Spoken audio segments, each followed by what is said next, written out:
Welcome to our fourth video in our series on photosynthesis. In this video, we're going to take a closer look at the Calvin cycle, or carbon fixation. Now, we spent time in previous videos doing an overview of photosynthesis, and if you need to review that, please do before watching this video. We went through and talked about how photosynthesis occurs in two distinct sets of reactions, the light reactions and the Calvin cycle. We took a closer look at the light reactions, both the cyclic and non-cyclic pathways. We showed how ATP and NADPH were produced and how oxygen was given off as a waste product as we absorb light and split water. We even took a closer look at the chemiosmotic photophosphorylation, in other words, how we made that ATP in the light reactions. So in this video, we're going to look at the other side of the picture. We're going to look at the Calvin cycle in detail. So where do we start? We have to start with the chloroplast. Recall that the light reactions occurred in this membrane, the thylakoid, but the Calvin cycle is going to take place in the surrounding liquid called the stroma, and it's going to be aided by a set of enzymes that will help catalyze the reactions required. So, the Calvin cycle. Sometimes the Calvin cycle is called the dark reactions. It's kind of like a counterbalance to the light reactions, but I'm not so hip on that term because the Calvin cycle doesn't take place in the dark. It actually takes place during the day, so I don't tend to use that term, so we'll just mark that out. Other people will call the Calvin cycle the light independent reactions. And I think that's a little bit of a mistake also, because as we look here, we know that the Calvin cycle is dependent upon the products of the light reactions. So, again, I'm not sure I like that way of talking about it. So I'll just call it the Calvin cycle. But one thing we can say is that it is carbon fixation. And by carbon fixation, we mean taking carbon dioxide out of the atmosphere and putting it into a usable form. The Calvin cycle will consist of a complex series of reactions that occur in the stroma of the chloroplast, using carbon dioxide and the products of the light reactions, NADPH and ATP. So let's begin.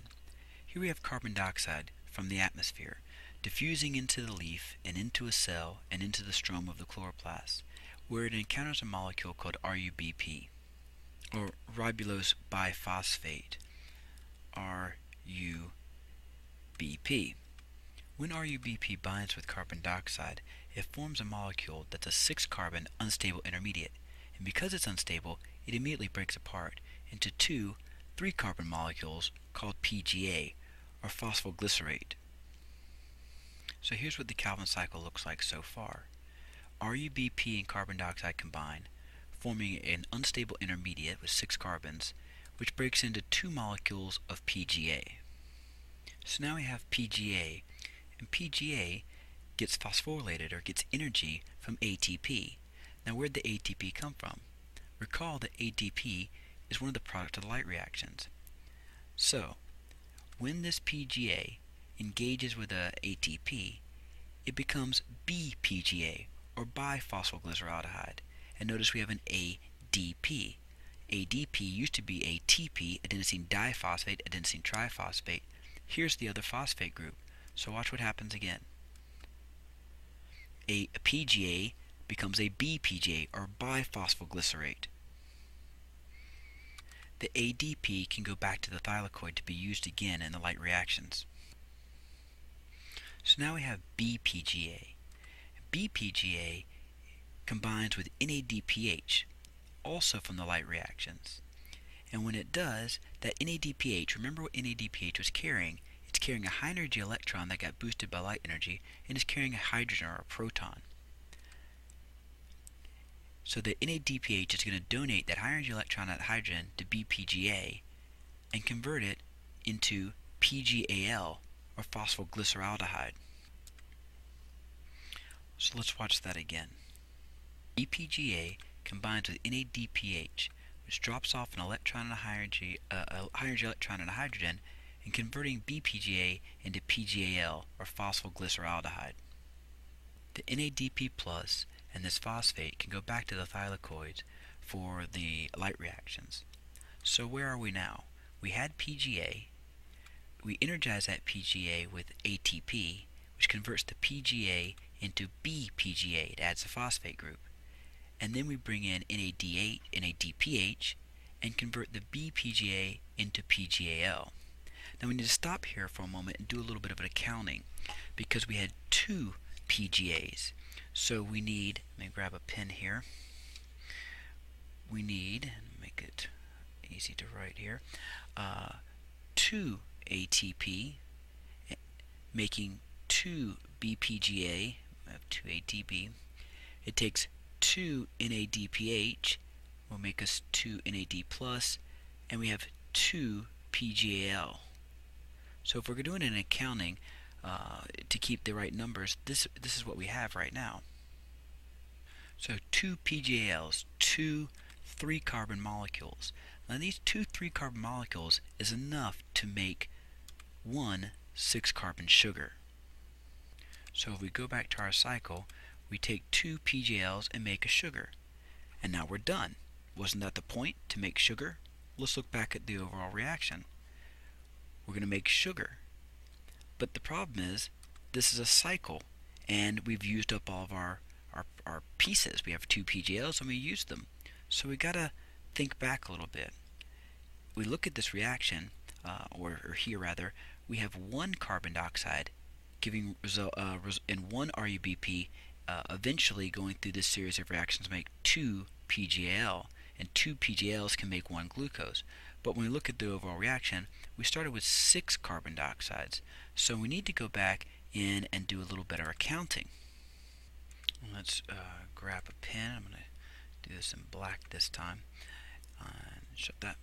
So what we have is our 6 carbon dioxides making 6 unstable intermediates, breaking down into 12 PGAs, being energized by 12 ATP, releasing 12 ADP. We make each one of these PGAs becomes a bi-PGA, or a biphosphoglycerate. We need 12 NADPHs. We're going to send back 12 NAD pluses and 12 phosphates. And each of these BPGAs becomes a PGAL. So we have 12 PGALs, and 2 of them go to make a sugar, which leaves us with 10. Let me pull this up here. I think I have it there. Yes, 10 PGALs left. So we still have something to build off our cycle. So what do we do with these 10 PGALs? Well, here they are. I have 10 3-carbon molecules, which means I have a total of 30 carbon. Let's see, I have 30 carbon molecules to deal with. What happens to those 10 PGAL? Well, they get energized by 6 ATP, which rearranges those 10 PGALs into 6 RUBPs. Now RUBP is a 5-carbon molecule, so 6 5-carbon molecules is 30 carbon. So we've taken into account all of our accounting. So let's look at what that means on our cycle. We have our 10 PGAL, and they get rearranged back to these 6 RUBPs. So there you have it, the Calvin cycle. 6 carbon dioxides getting picked up by 6 RUBPs, making 6 unstable intermediates, which break into 12 phosphoglycerates, which get phosphorylized into 12 biphosphoglycerates. They get the high energy electrons and hydrogen from NADPH to make 12 PGALs, 2 of which can be used to make sugar, 10 of which can be used to recombine the 6 RUBPs. Let's remind ourselves where everything that came into this cycle came from. The carbon dioxide came from the air, the ATP and the NADPH and the ATP here all came from the light reactions. And our product is sugar, or at least the precursors to a sugar.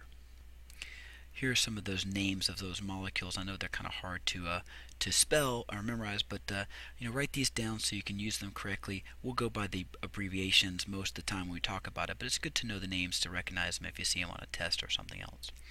Alright, we'll come back for the next video where we're going to look at some alternative pathways to carbon fixation besides just the Calvin cycle.